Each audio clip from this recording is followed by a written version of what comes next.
Nigerian pepper soup is one of my favorite Nigerian foods. In this video, we will see how to prepare it with goat meat.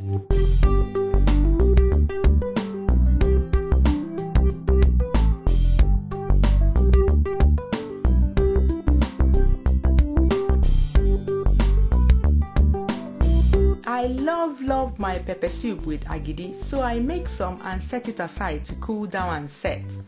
I got this great tip of making cute agidis with an ice cube tray from 1Q Food Platter blog.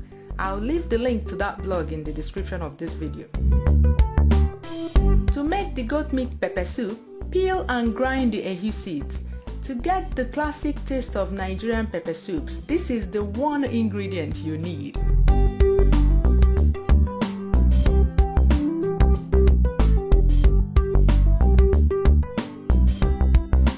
Wash the goat meat and put in a sizable pot. Goat meat is a very tough meat, so if you have a pressure pot, this is the time to use it. I love lots of water in my pepper soup, but feel free to add less water to yours. Add the stock cubes and the chunks of onion.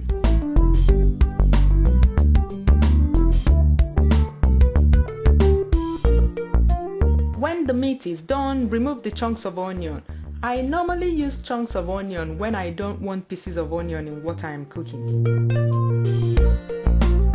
Add the pepper, crush the dry Uziza leaves and add that too. You can also use scent leaves.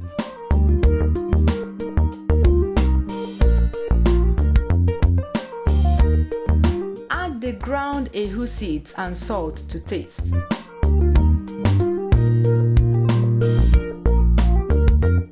And leave to simmer for about 5 minutes. Meanwhile, take out the cute agidis from the ice cube tray.